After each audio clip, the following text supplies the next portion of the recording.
वंदे बोधमयं नित्यं गुरुं शंकररूपिणं यमाश्रितो हि वक्रोऽपि चन्द्रः सर्वत्र वन्द्यते।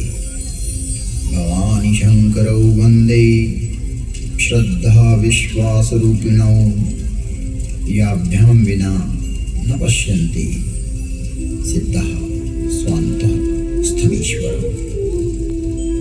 तुम त्रिभुवन गुरुवेद बखाना आन जीव पावर खा जाना विश्वनाथ ममनाथ पुरारी त्रिभुवन महिमा विदित तुम्हारी विदित तुम्हारी विदित तुम्हारी।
प्रवेश करते हैं एक कालातीत कथा में जिसकी काल गणना असंभव है।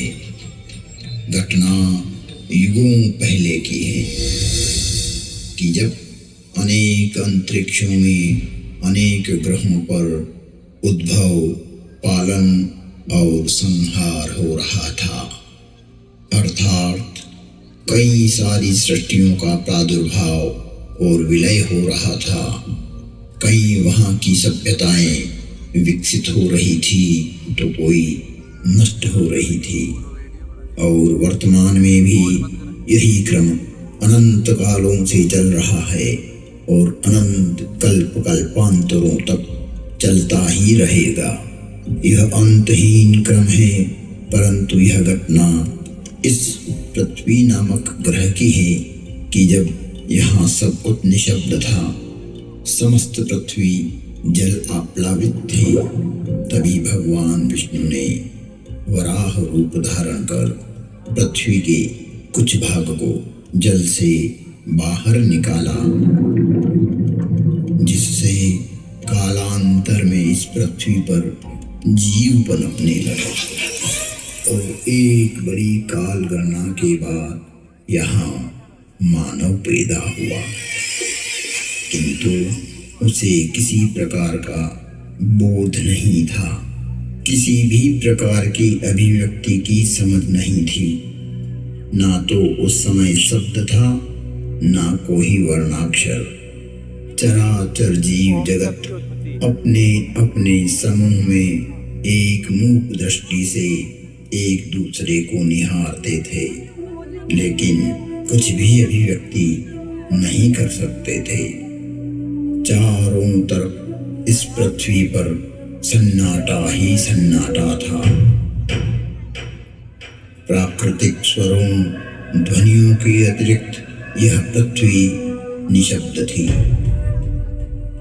ऐसे कई युग बीत गए कि अचानक ब्रह्मा को विचार आया कि पृथ्वी का निर्माण हो चुका है।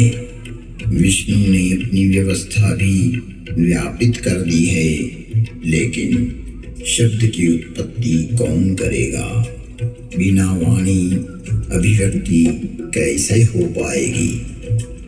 जब ब्रह्मा और विष्णु को प्रेरणा हुई कि देवों के देव महादेव ही इस सृष्टि में शब्द की स्थापना कर सकते हैं, शब्द ब्रह्म का दान दे सकते हैं,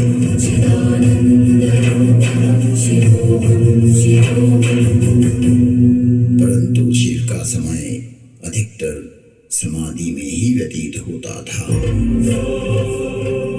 जगत में वेद की स्थापना के लिए, मनुष्यों में, प्राणियों में सत्य, प्रेम और करुणा की भावना प्रकट करने के लिए, शब्द को देह देने के लिए महादेव को समाधि से जगाना अति आवश्यक है। जब ब्रह्मा, विष्णु और सारे देवताओं ने महर्षि पाणिनि को प्रेरणा की कि वो महादेव को प्रसन्न कर जगत में शब्द प्रकट करने की प्रार्थना करें।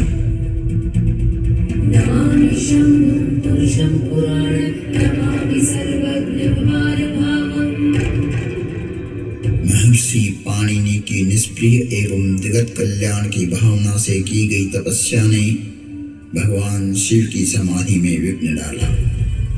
महादेव की समाधि असमय भंग हो गई। महादेव के जागते ही उनका रौद्र रूप प्रकट हुआ और उन्होंने अपना नाद शस्त्र डमरू उठाया और भयंकर तांडव करने लगे।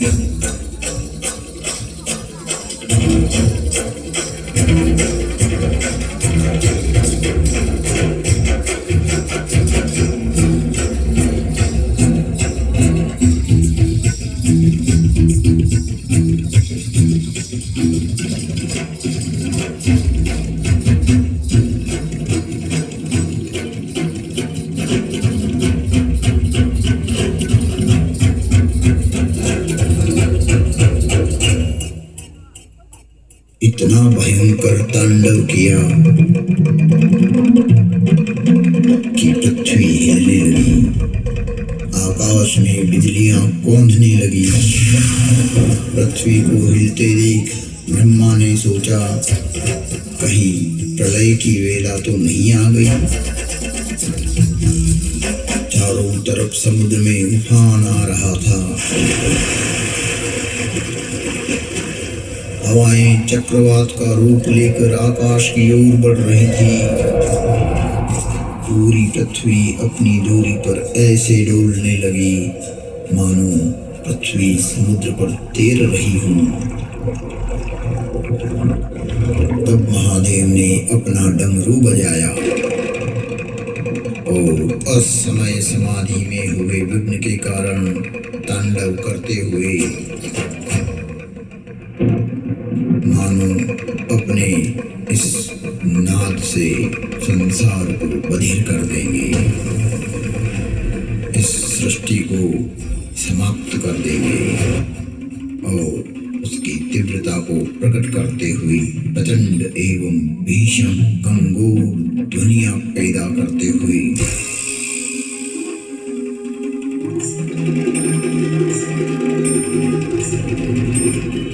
उग्र एवं महिमामय भयंकर डमरू नाद किया, जिससे प्राणी मात्र की श्रवण इंद्रियां लुप्त हो गई।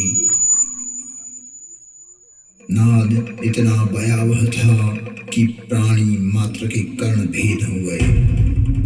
कुछ काल के लिए यह स्थिति बन गई।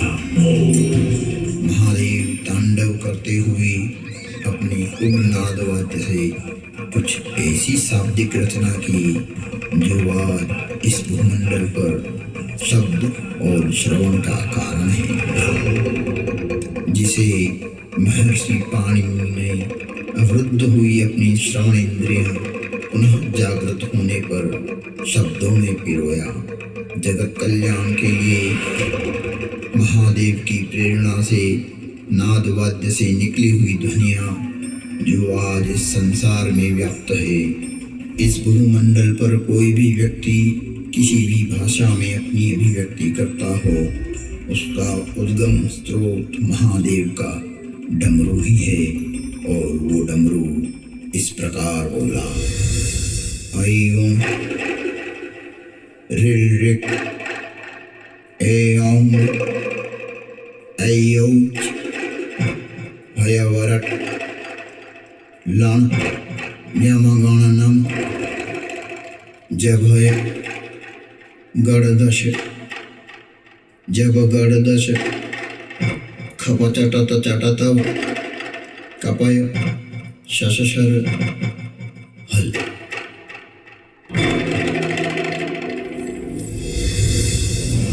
ऐं ऋ ऐं ऐऔच हयवरट लण यमगणनम जभय गणदश जब गणदश खपचटत चटतव कपय शशशर हल। यह था शिव का नाद शस्त्र से उत्पन्न हुआ शब्द व्याकरण। इससे शब्द की संरचना हुई और डमरू ने जिस प्रकार ये 14 शिव सूत्र परमात्मा शिव ने जगत को दिए, वो आज सभी की अभिव्यक्ति का कारण है।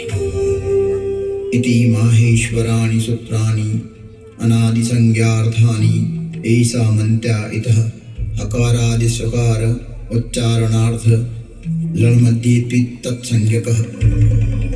शिव के नाद तांडव के बाद संज्ञा, संधि, ओष्ठ, जिह्वा, कंठ, नासिका, पुल्लिंग, स्त्रीलिंग, नपुंसकलिंग आदि आदि वर्णों की उत्पत्ति के स्थान तय हुए। वाणी में व्यापकता आई, वाणी की श्रेणियां निर्धारित हुई, वर्ण का लिंग तय हुआ। मुख और नासिका से एक साथ उच्चारित होने वाले वर्णों की उत्पत्ति हुई, जो लघु सिद्धांत कौमुदी में संक्षिप्त रूप से वर्णित है, जिसका विस्तार सिद्धांत कौमुदी में प्रतिपादित हुआ है, जिसे हम अल्प समय में अभिव्यक्त नहीं कर सकते।